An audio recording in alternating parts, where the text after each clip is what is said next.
Disinilah kemudian manusia bangkit. Adapun orang-orang yang kafir, maka mereka panik dan mengatakan, malaha, ada apa ini? Panik mereka, sehingga mereka mencela diri mereka.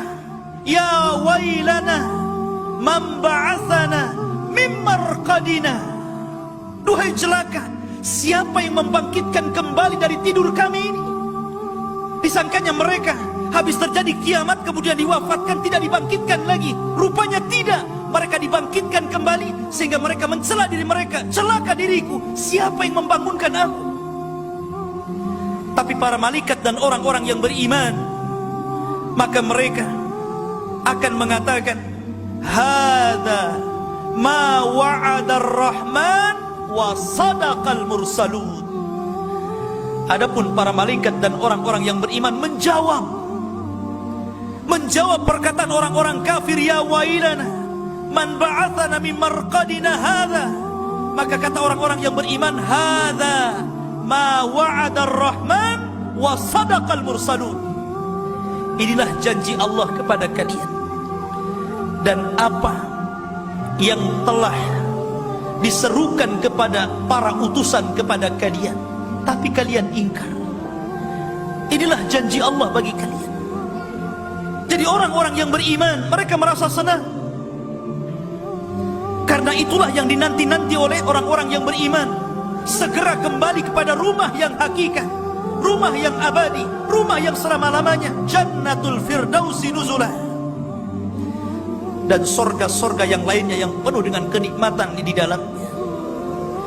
Ma'asyiral muslimin, adapun orang-orang yang mujrim, orang-orang yang berdosa, orang-orang yang ketika di dunia selalu melakukan maksiat kepada Allah, meninggalkan salat, meninggalkan puasa, tidak mau bayar zakat, berzina, minum khamar, berjudi, atau melakukan dosa yang lainnya, mujrimun.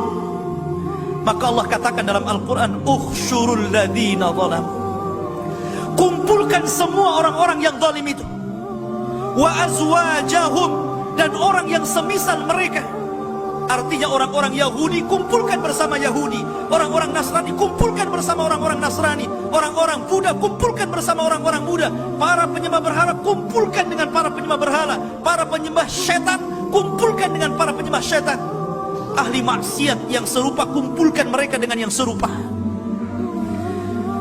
Wa ma kanu ya'buduna min dunillah, kumpulkan mereka dengan apa yang mereka sembah dari selain Allah. Kalau mereka menyembah matahari, kumpulkan di sana dengan abadatus syamsi, dengan para penyembah matahari. Mereka para penyembah bulan, maka kumpulkan dengan abadatul qamar.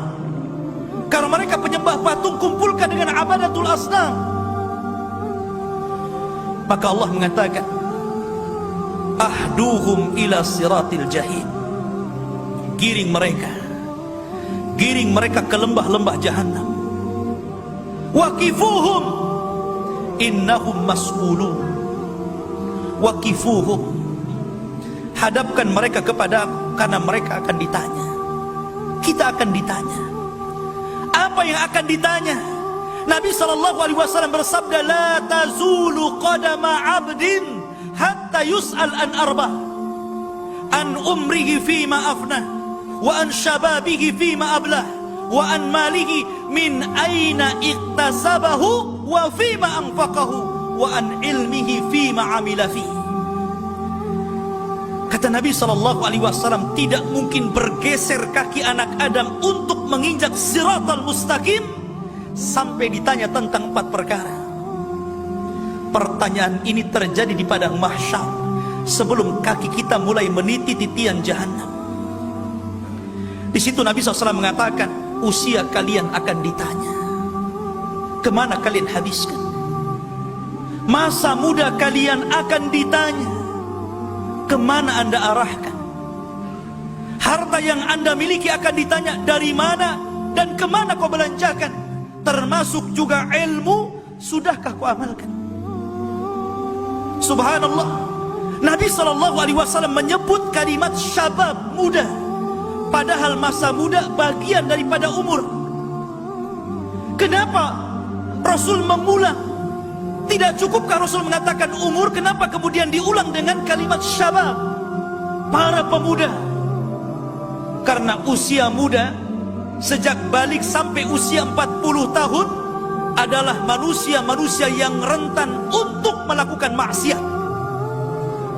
Karena di usia itu Allah berikan kekuatan, Allah berikan kenekatan, Allah berikan berbagai macam tantangan syahwat. Anda bisa melihat, apalagi anak-anak muda di zaman sekarang. Subhanallah, inna lillahi wa inna ilaihi raji'un. Kenakalan mereka luar biasa. Karena anak-anak muda itu rentan terkena syahwat dan rentan terkena syubhat. Makanya kenapa masa muda ini diulang oleh Nabi sallallahu alaihi wasallam. Lah ini ditanya, waqifuhum, kata Allah, innahum mas'ulun. Mereka akan ditanya oleh Allah subhanahu wa ta'ala. Maka ketika mereka kemudian berkumpul di sebuah padang yang disebut dengan mahsyar, bumi yang bukan kita pijak, disitulah Allah subhanahu wa ta'ala dekatkan matahari. Nabi sallallahu alaihi wasallam mengatakan bahwa jarak dekatnya matahari ke kita adalah 1 mil. Rawi ketika itu, rawi hadis, ragu-ragu apakah mil dalam bahasa Arab itu adalah kalimat yang menunjukkan jarak, ataukah mil itu kalimat yang menunjukkan alat celak. Tahu celak? Alat celak. Kalau memang mil itu adalah alat celak, berarti matahari di atas kepala. Tapi kalau yang dimaksud mil itu adalah jarak, mungkin agak tinggi sedikit dari kepala. Tapi di dunia saja, kalaulah Allah takdirkan matahari keluar dari garis edarnya, bumi ini hangus. Ini 1 mil, Anda bisa bayangkan. Dan kita akan berdiri di situ. Allah subhanahu wa ta'ala menjelaskan, ta'rujul malaikatu warruh ilaihi biyaumin kana miqdaruhu khamsina alfasanah. Berapa tahun antum berdiri di padang mahsyar? Jaraknya kata Allah khamsina alfasanah. Khamsin, 50.000 tahun. 50.000 tahun. Kita hidup saja, mungkin yang 100 tahun sudah untung. Kadang-kadang 70 tahun sudah banyak yang teler. Artinya di sini bahwa rupanya perjalanan kehidupan orang rihlah, mulai daripada hari kiamat sampai masuk surga, itu perjalanan yang melelahkan, nikmat. Dan ini menunjukkan bahwa kehidupan akhiratlah kehidupan yang panjang, kehidupan yang abadi, dan kehidupan yang selama-lamanya. Dan kehidupan dunia, kehidupan yang pendek dan sangat singkat, dan tidak abadi dan tidak selama-lamanya. Tetapi walaupun demikian, panjangnya perjalanan kehidupan akhirat sampai kelak Allah masukkan orang ke dalam surga dan neraka, tetap saja ditentukan dengan pendeknya kehidupan dunia. Itu yang antum harus pahami. Wa man ya'mal mithqala dzarratin khairan yarah, wa man ya'mal mithqala dzarratin syarran yarah.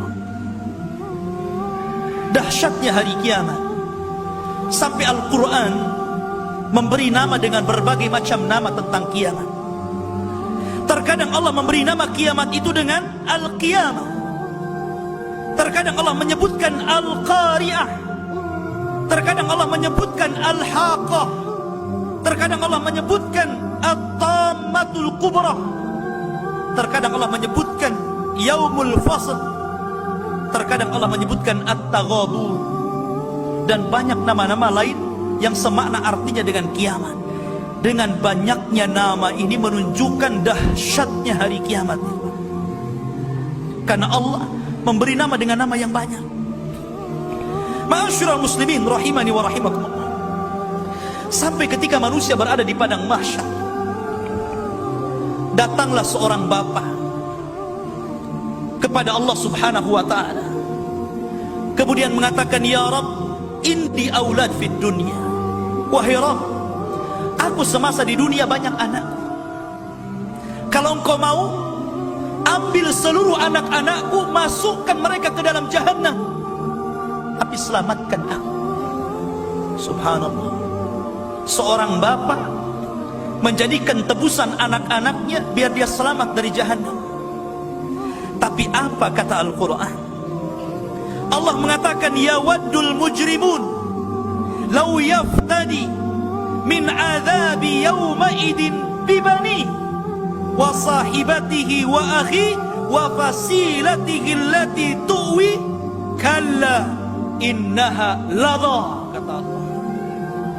Ketika orang-orang yang berdosa itu berkehendak untuk menebus dengan anak-anaknya dari adab Allah Subhanahu wa ta'ala, atau menebuskan saudara-saudaranya biar mereka saja yang masuk jahanam, masukkan aku ke dalam sorga, atau ditebus dengan seluruh keluarganya, masukkan seluruh keluarga aku ke dalam neraka, gak apa-apa, tapi masukkan aku ke dalam sorga.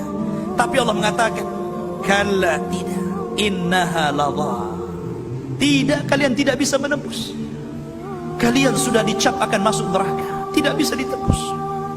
Subhanallah.